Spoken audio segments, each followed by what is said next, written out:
அனைவருக்கும் வணக்கம். தெய்வீக பலன்கள் சேனல் சார்பாக தங்களை அன்புடன் வரவேற்கிறோம்.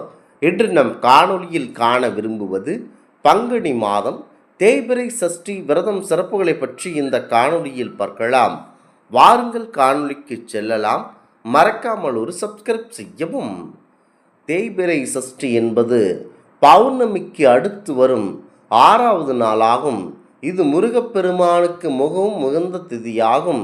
இந்த நாளில் விரதம் இருந்து முருகப்பெருமானை வழிபடுவதனால் குழந்தை வேறு, கடன் தீர்த்தல், தடை நீக்குதல் மற்றும் திருமண வாக்கியம் போன்றவை கைகூடும். மனக்கவலைகள் நீங்கி தொழில் மற்றும் குடும்பத்தில் சிறப்பான முன்னேற்றம் கிடைக்கும் என நம்பப்படுகிறது. தேய்பிறை சஷ்டியில் விரதம் இருந்தால் நீண்ட நாட்களாக குழந்தை பாக்கியத்திற்காக காத்திருப்பவர்களுக்கு நற்பலன்கள் கிடைக்கும் என்பது ஐதீகமாகும். குறிப்பாக ஆண் குழந்தை ஏங்கி தவிக்கும் நண்பர்களுக்கு இந்த விரதம் ஒரு வரப்பிரசாதமாகும். முருகனை வழிபடுவதன் மூலம் நம் கஷ்டங்கள் அனைத்தும் கந்தனுடைய அருளால் தவிடுபடியாகும். தேய்பிறை சஷ்டி என்று விரதமிருந்து வீட்டில் வேல் வழிபாடு செய்வது தொட்ட காரியங்கள் வெற்றி பெற வழிவகுக்கும். சஷ்டி விரதம் உடலையும் மனதையும் தூய்மைப்படுத்தி ஆன்மீக பலத்தை அதிகரிக்க உதவுகிறது. அதிகாலையில் எழுந்து நீராடி முருகப்பெருமான் படம் அல்லது வேலுக்கு பால், தேன் அல்லது திருநீர் அபிஷேகம் செய்ய வேண்டும். கந்தசஷ்டி கவசம், கந்தர் அனுபூதி, கந்தர் அலங்காரம், முக்கியமாக சுப்பிரமணிய புஜங்கம் படித்து வழிபாடு செய்வது மிகவும் சிறப்பானதாகும். அன்று முழுவதும் விரதம் இருந்து மாலில் கோவில் வழிபாடு செய்வது சிறப்பு. தேய்பிறை சஷ்டியில் முருகனை வழிபட்டு சஷ்டியில் இருந்தால் அகப்பையில் வரும் என நம்புவார்கள். அதாவது கருப்பை ஆகும் என்ற நம்பிக்கையுடன் அந்த ஈசனின் அருள் பெற்று வழிபாடு செய்யலாம். முக்கியமாக இந்த விரதம் என்பது மாபெரும் கஷ்டத்தை தீர்க்கக்கூடியது. அதிகமானவர்களால் விரும்பப்படும் தெய்வமாக இருப்பவர்தான் நம்முடைய தமிழ் கடவுளான முருகப்பெருமானாவார். முருகப்பெருமானுக்கென 3 விரதங்கள் முக்கியமாக கடைபிடிக்கப்படுகிறது. அவை வார விரதம், நட்சத்திர விரதம் மற்றும் திதி விரதம் என்பதாகும். செவ்வாய்க்கிழமைகளில் அனுஷ்டிப்பது வார விரதம், கிருத்திகை நட்சத்திரத்தில் அனுஷ்டிப்பது நட்சத்திர விரதம், சஷ்டி திதியில் அனுஷ்டிப்பது திதி விரதம் எனப்படும். குறிப்பாக இந்த பங்குனி மாத தேய்பிறை சஷ்டியான இன்று முருகப்பெருமானை வழிபட சிறந்த நாளாகும். முக்கியமாக முருகப்பெருமானை எண்ணி முக்கியத்துவமாக வழிபட வேண்டும். இந்து கடவுள்களில் அதிகமானவர்களால் விரும்பப்படும் தெய்வம்தான் என் கடவுளான முருகப்பெருமானாவார். முருகப்பெருமானுக்கென்ன 3 விரதங்கள் முக்கியமாக கடைபிடிக்கப்படுகின்றன. அவை மாபெரும் சிறப்பு மிக்கது. இதில் தேய்பிறை சஷ்டியில் முருகனுக்கு விரதம் இருந்தால் மகத்தான பல நன்மைகள் நடக்கும்.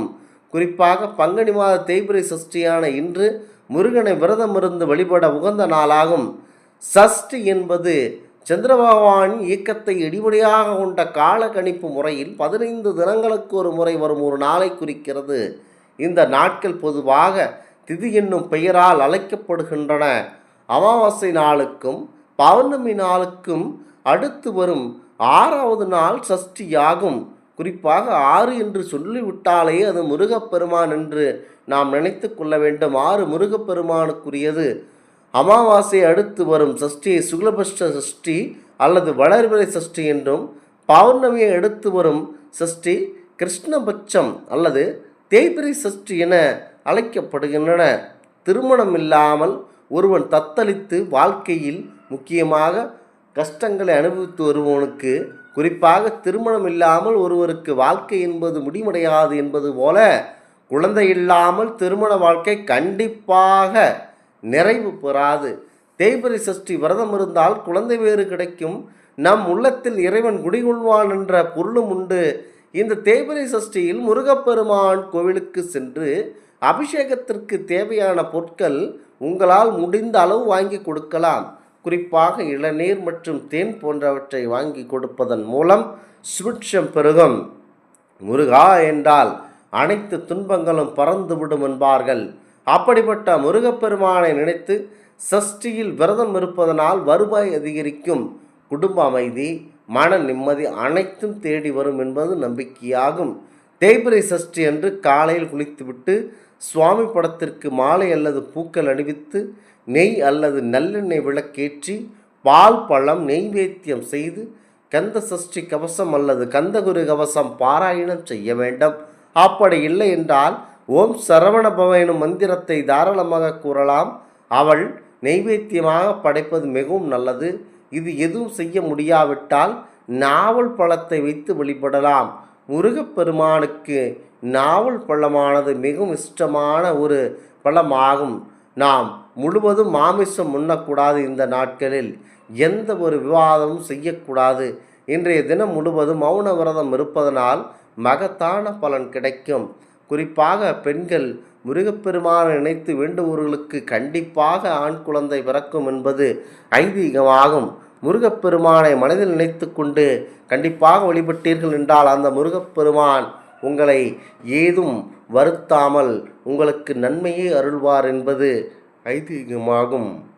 மாதந்தோறும் வரும் வளர்பிறை மற்றும் தேய்பிறை ஆகிய இரு சஷ்டி திதிகள் விரதம் இருக்கலாம். வீட்டிலேயே வேல் இருந்தால் முருகவேலுக்கு பால் அபிஷேகம் அல்லது திருநீர் அபிஷேகம் செய்து மலர்களால் அலங்கரிக்க வேண்டும் என சொல்லப்படுகிறது.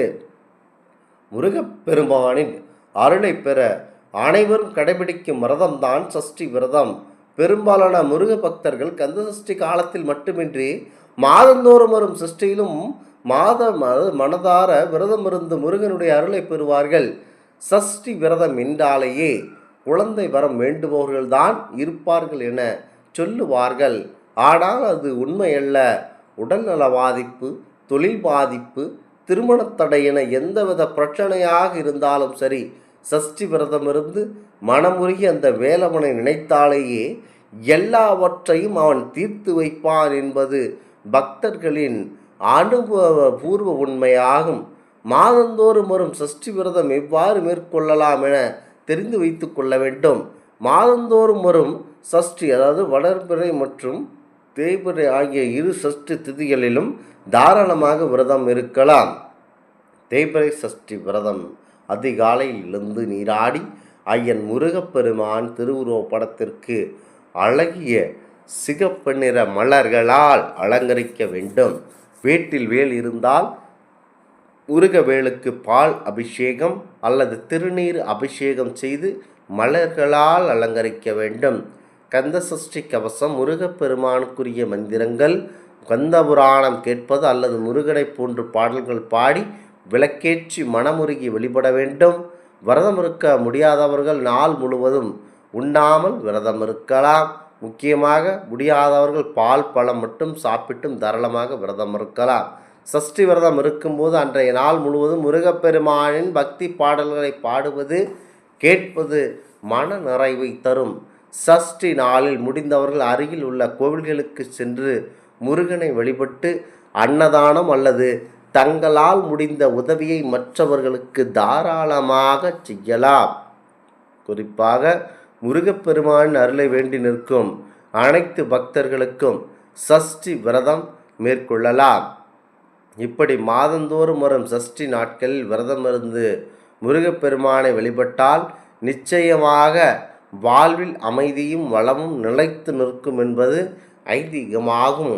குறிப்பாக இந்த ஆன்மீக தகவல் உங்களுக்கு பிடித்து இருந்தால் தெய்வீக பலன்கள் சேனலை கண்டிப்பாக சப்ஸ்கிரைப் செய்து கொள்ளவும்.